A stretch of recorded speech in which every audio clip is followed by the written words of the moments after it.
bid'ah, syarat nak jadi bid'ah setelah sempurna agama. Syarat bid'ah pun tak lepas apa ni.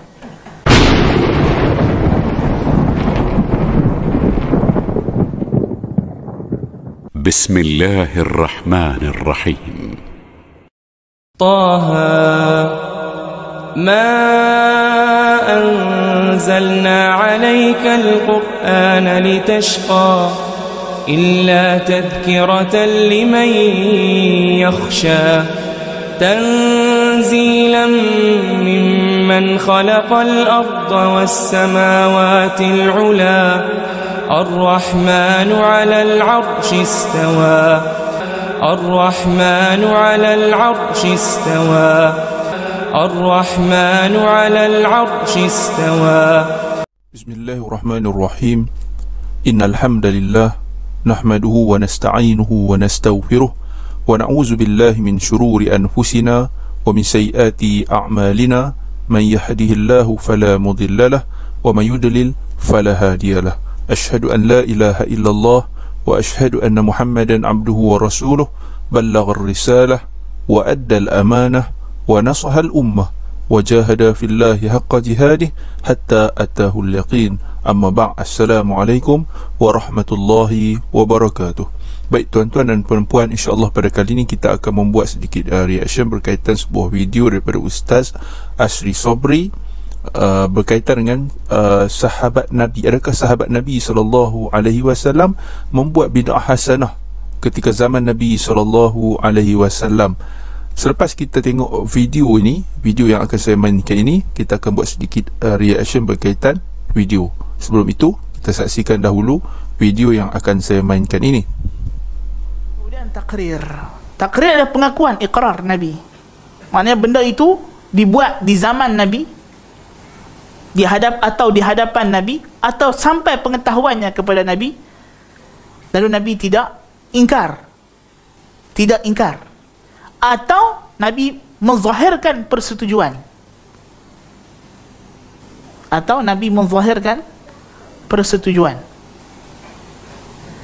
Masalan, seorang sahabat lepas takbiratul ihram dia kata Allahu akbar kabira walhamdulillahi katsira wa subhanallahi bukratan wa asila.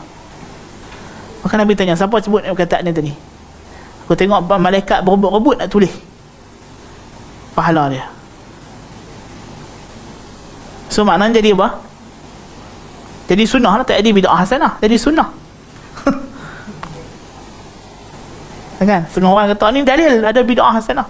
Kalau sahabat ni buat, Nabi tak ajak lagi. Tak, kita kata tak jadi bid'ah hasanah. Dan zaman Nabi tak boleh ada bid'ah. Bid'ah mesti lepas Nabi wafat, boleh jadi bid'ah.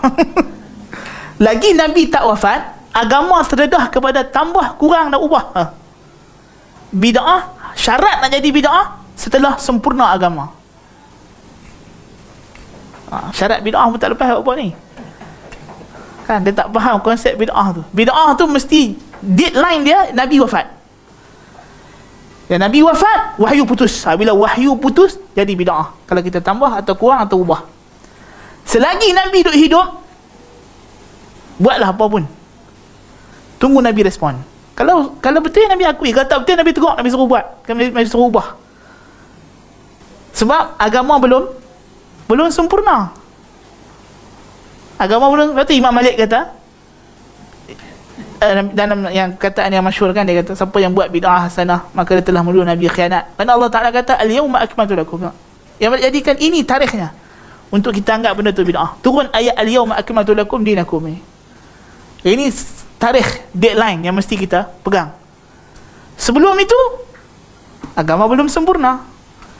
So kalau you tambah, tak tahu lagi, mungkin Allah Ta'ala setuju, mungkin tak setuju. So tunggu Nabi tegur lah, Nabi nak kata apa. Bukan semua benda Nabi iqrar juga, ada benda Nabi tak bagi. Seorang sahabat setiap kali baca salat baca qul huwallah, Nabi setuju, okey tak apa lah,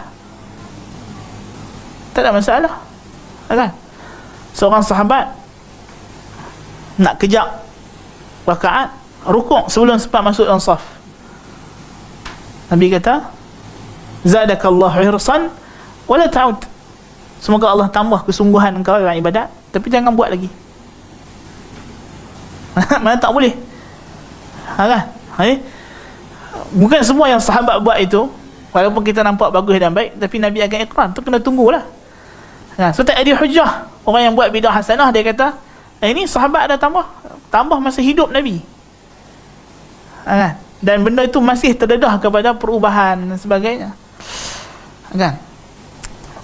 Baik, tuan-tuan dan puan-puan, begitulah video yang telah kita mainkan sebentar tadi daripada Ustaz Asri Sobri berkaitan dengan bidah hasanah. Adakah sahabat Nabi SAW melakukan bid'ah hasanah pada zaman Nabi SAW, dan adakah bid'ah hasanah berlaku pada zaman Nabi SAW? Jadi kesimpulan daripada isi ceramah Ustaz Asri Sobri yang dapat saya simpulkan di sini, saya buat poin-poinnya. Yang pertama, takrir berkaitan dengan takrir. Apa itu takrir? Itu pengakuan Nabi SAW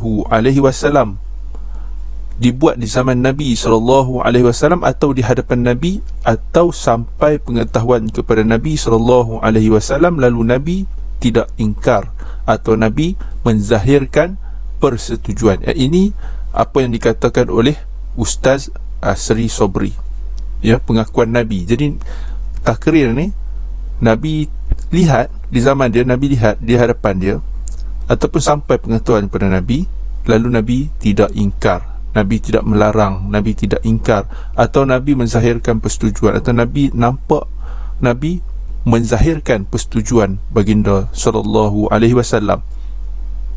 Contoh yang Ustaz Asri Sobri beri adalah seorang sahabat menyebut selepas takbiratul ihram, Allahu Akbar kabira walhamdulillahi kasira wa subhanallahi bukratan wa asila. Ini doa iftitah. Maka Nabi SAW selepas habis daripada solat itu, dia bertanya, baginda SAW bertanya, siapakah yang menyebut perkataan demikian? Jadi ada seorang sahabat Nabi SAW mengaku. Jadi Nabi SAW mengatakan malaikat berebut-rebut menulis pahalanya. Ini menjadi sunnah dan bukannya bid'ah hasanah, kata Ustaz Asri Sobri.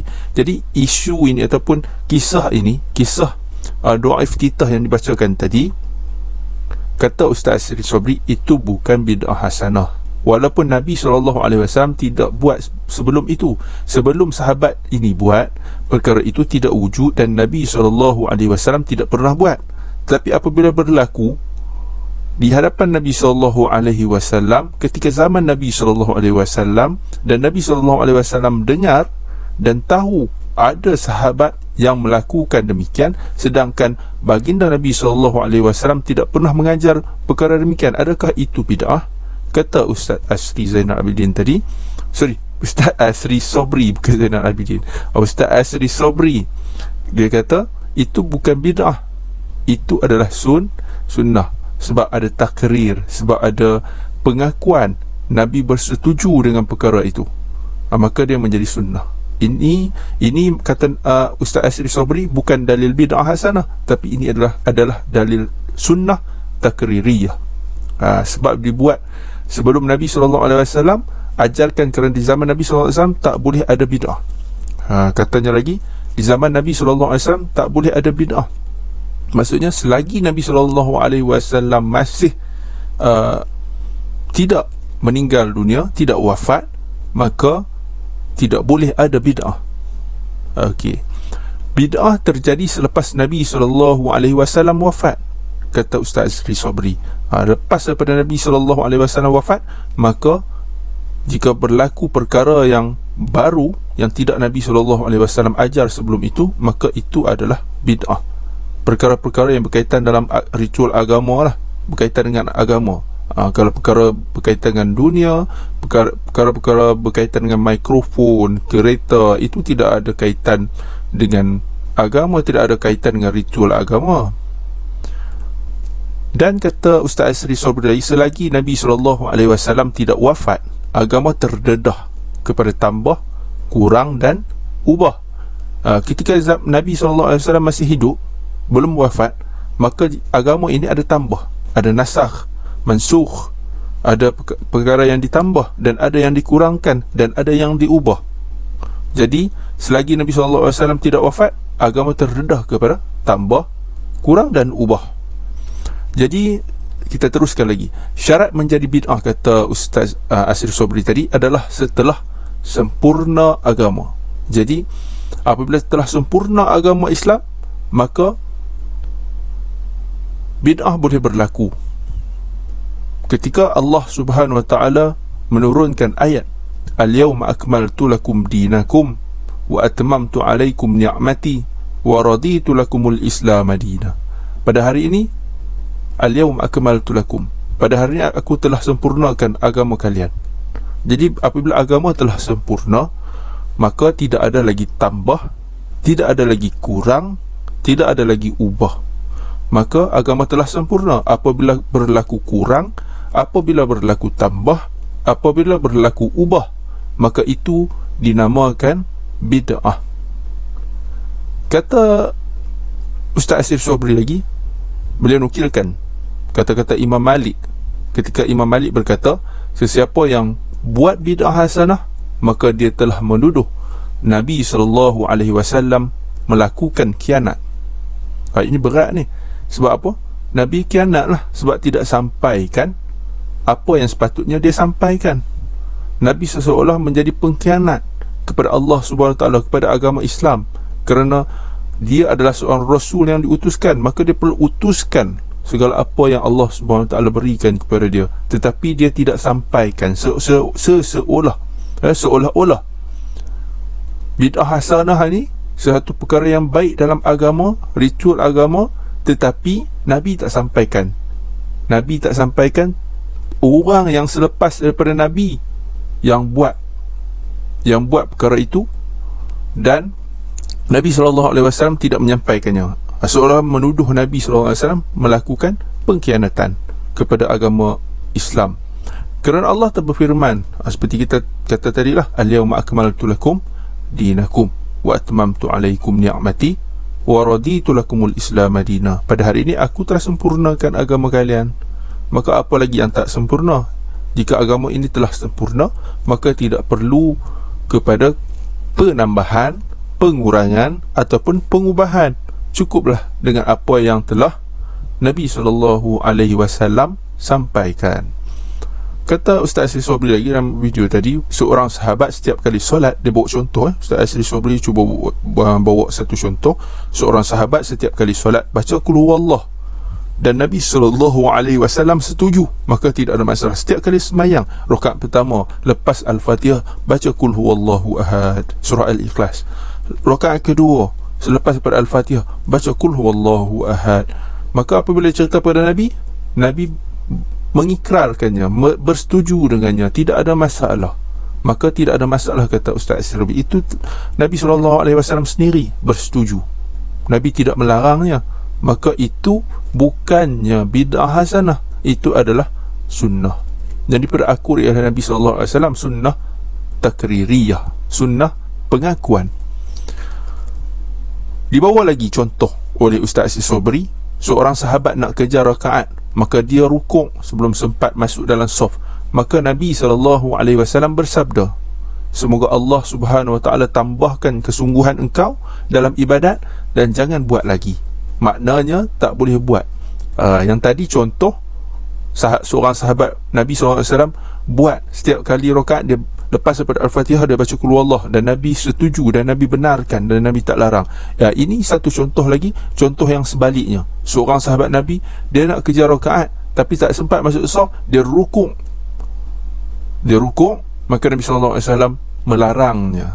Tapi sebelum tu Nabi kata, semoga Allah Subhanahu wa ta'ala tambahkan kesungguhan. Dia nampak kesungguhan dia tu nampak, tetapi tidak bertepatan dengan syariat. Maka Nabi SAW kata, semoga Allah tambahkan kesungguhan engkau dalam ibadat dan jangan buat lagi. Tapi jangan buat lagi lah, ini tak bersesuaian, Nabi tidak benarkan. Maka ini tidak boleh lah, maknanya tak boleh buat, tak boleh buat.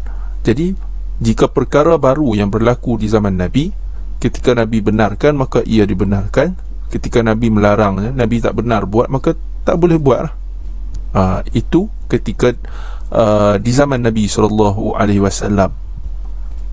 Dan Ustaz Asri Sobri sambung lagi, katanya bukan semua yang sahabat buat itu walaupun nampak baik, maka Nabi SAW akan ikrar, akan akui, maka ianya tidak boleh menjadi hujjah. Jadi perkara yang sahabat buat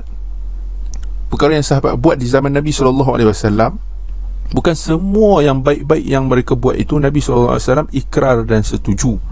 Ada yang Nabi tak bersetuju. Banyak lagi contoh lah, ya, yang tidak dibawa oleh Ustaz Asri Sobri, banyak lagi. Tapi saya ulas apa yang disebut oleh Ustaz Asri Sobri dalam video tadi. Maka ia tidak boleh menjadi hujah kepada bid'ah hasanah.